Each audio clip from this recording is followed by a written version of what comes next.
Best of the best, 2. Last time they played by the rules, this time there are no rules. Okay, is that the tagline? Yet. Is this a bad movie? Well, let's get into it. Best of the Best 2 is from 1993, it lasts an hour and 40 minutes. It stars Eric Roberts as Alexander Grady. It stars Philip Ree as Tommy Lee. It features Sean Penn as Travis Drickley, something like that. Ralph Moeller as Brackus, he's a big lad. It features Wayne Newton as the MC. And one of their favourites turns up. Who? Oh yeah. So the movie takes place a few years after the first movie, which is about a sighting tournament. This is kind of, but not really. This is more about killing. Yeah. No one has any qualms about murdering people in this movie. Yeah, that's true. In the first movie, they're just like competitors in a fun little sport. Now they are happy murderers. Well, we get a little montage of clips from the end of the first movie, set to some cool music. Well, I'm glad you like this music, because you'll be hearing it again and again and again and again.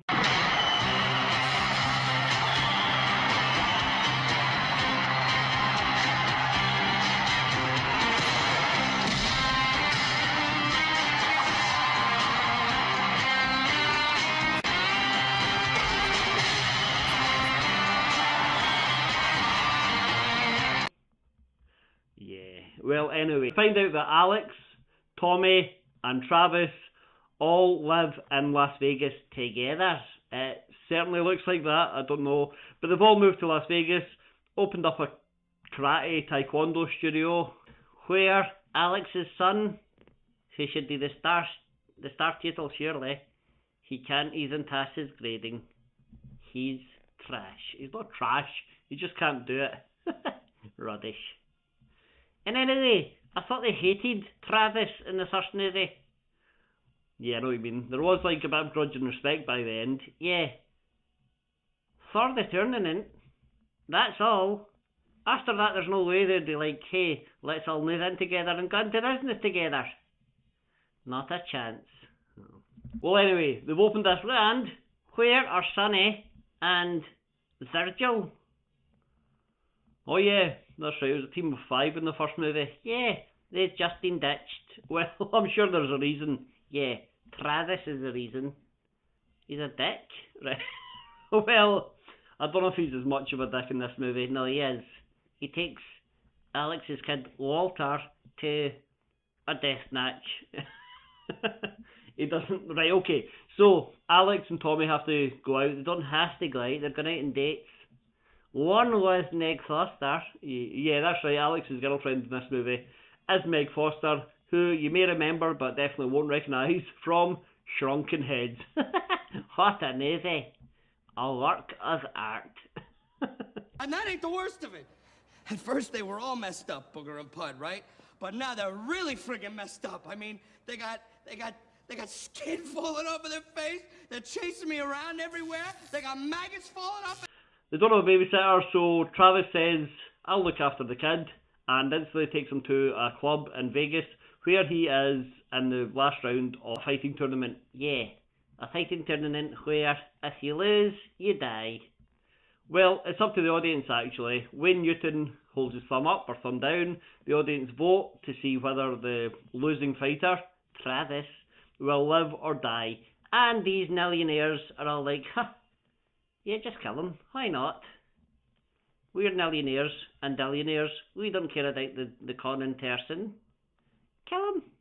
Go ahead. Brackus kills Travis. And Walter watches the whole thing. Yeah. Walter manages to flee because the club security realise he's there. He's hiding in the rafters. Well, he's not really hiding. He's hanging out with an old man. Yeah. Who tries to give him drink. Yeah. He escapes down Las Vegas Strip and he meets an offender. An offender? A sex offender. This guy's like Colonel with me, little boy. Yeah, that was a bit of a strange scene. Unnecessary. Anyway, Walter makes it back home and he says, Dad, Tommy, Travis is dead. And they don't believe him. No. They go to the club to check out his story. And they're fed a cock and bull story, so they just buy it. Idiots. Because the next morning, Travis is dead, bloated corpse is pulled from the river. Yeah. Walter was telling the truth. I know, we saw it. Yeah, well. Tommy and Travis feel a bit bad. Want. Yeah. So they go back to the club, they fight security, and they come face to face with Brackus. Easily. Yeah.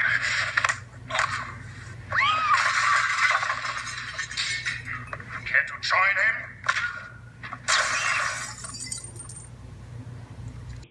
Brackus has never bled before by the looks of things, because he's raging. You made me bleed my own blood. Tommy and Alexander leave, swearing revenge, and Brackus is absolutely raging. Well, yes, and he is. He's touched up, he's got a scar on his face forever now, and he doesn't even look at it. Well, he's handed a mirror. Yeah, he doesn't look at it, and he shows no expression, no emotion, so I don't know if he's raging or not. Yeah. I guess it's hard to tell. Why did he take the mirror and not look at it? I don't know.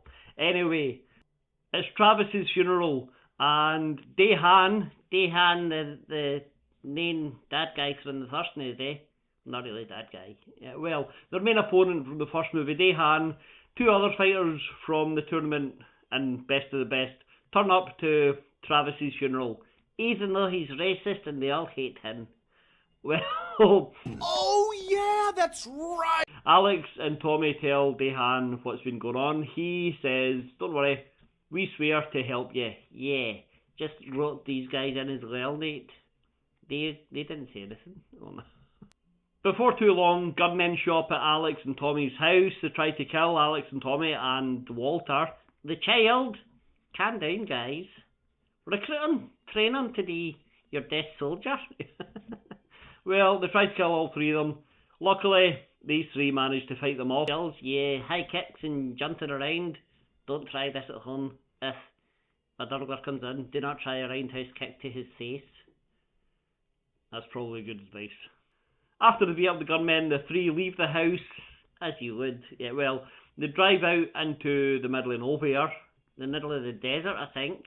And this is where Tommy grew up with his grandmother. That's what we're told. So they all set up there for the night. And wait, we saw Tony as a child in the first movie with his brother and his mum and dad, and his brother was killed by Dehan. Oh yeah, that's right. Maybe this was a few years later. Maybe they just forgot when they were writing this movie. Oh well. At this point we also meet Tommy's estranged brother. Not his dead brother.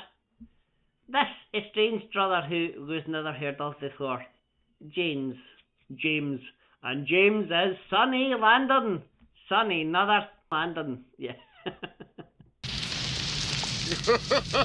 is drunk. He's constantly drunk apparently. And he just straight away begins to fight Tommy and Alex. Beats them both up, but then because he's so drunk, he just starts to vomit. Yeah, so they laugh in his face.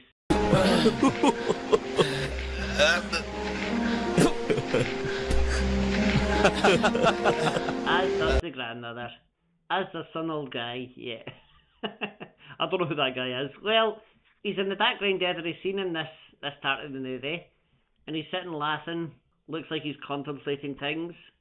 But then when the conversation turns serious in any scene, he just gets up and leaves. I don't know who he is. I don't know. Anyway, Tommy and Alex use this time to train. Yeah, with that music again.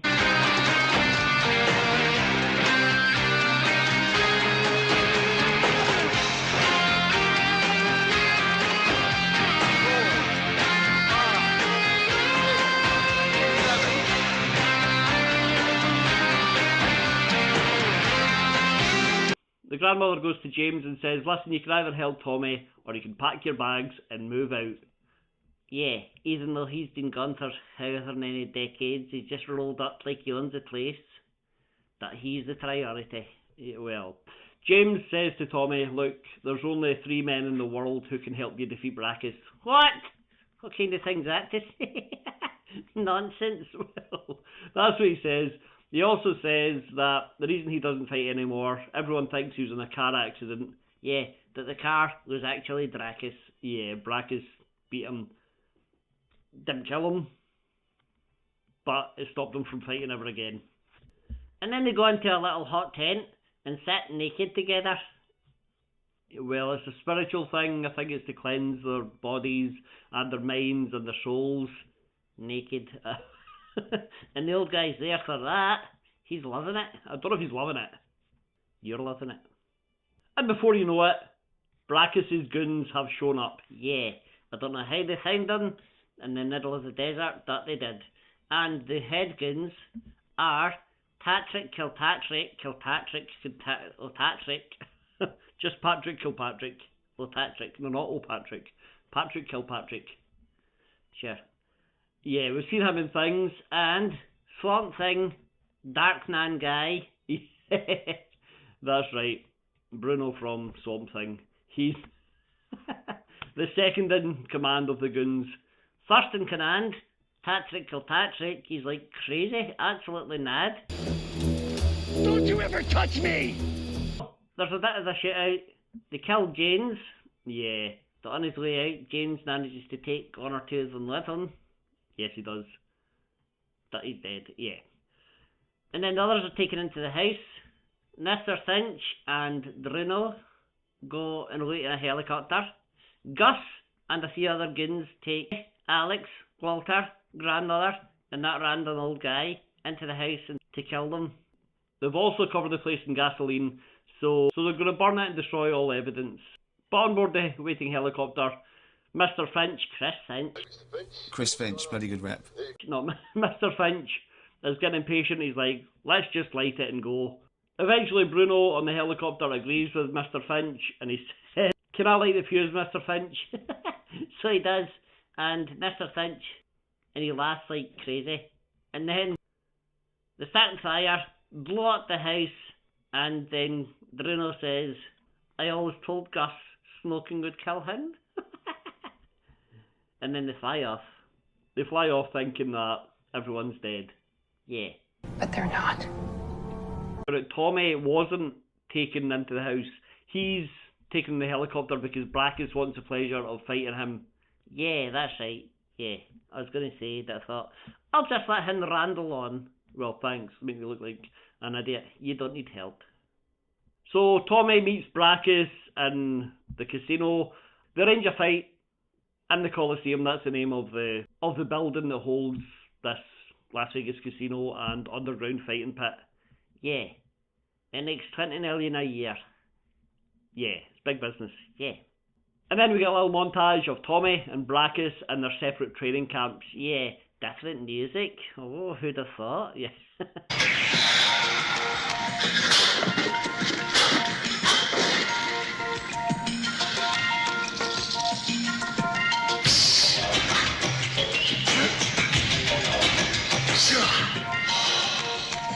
Alex and Walter leave the grandmother and the random old guy alone. They head back to the city. Yeah, just leave these people as nothing but scorched earth. Well, they head back. Alex drops his son Walter off his girlfriend's house. So he goes to the club, goes to the Coliseum, makes his way in. Yeah, he gets in by stabbing a guy in the hand. Yeah, he does. He's into the back of the club, past the doorman, because the doorman's pointing a pen at him for some reason. So he takes the pen off him, stabs it through his hand. When he gets in, he makes his way to the front of the club, where he meets Dehan and the 2 other lads. Yeah, they're in there waiting for him in the main bar area. Yeah, so why not just go in the front door? Yeah, I don't know actually. Anyway, they decide, let's fight our way to the back, where he's just come from. This makes no sense. Well, that's what they do. So they beat up every security guy they meet in the club and make their way backstage. Yeah, meanwhile, Tommy's in a tournament. He fights some guy like Bianca Delaire with a big ponytail. He beats them all pretty easily, and then he's going to fight Dracus. And it's a good fight. It's pretty much 50-50 all the way through.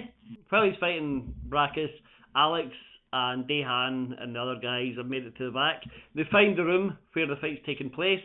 They're behind soundproof glass, so Tony can't hear Alex shouting. I mean, Tony must think Alex is dead. And Walter.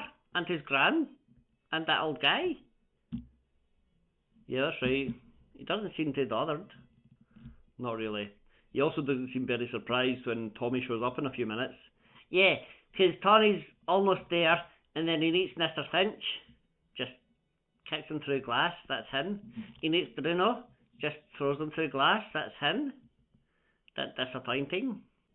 Alex is almost in the fighting room when Dehan says, "Oh, look out, Alex, there are 4 more, as in 4 more bad guys heading this way." Yeah, so Alex says, "You take care of them, I'll go get Tony." No! How about he's your mate? You helped us fight these guys, and then we'll go and get Tony. But no, Alex just wanders off, while Dehan and his mates hopefully win the fight, but who knows? We don't see them again. This is the last time, as far as we know, they've all been stabbed to death by security guys.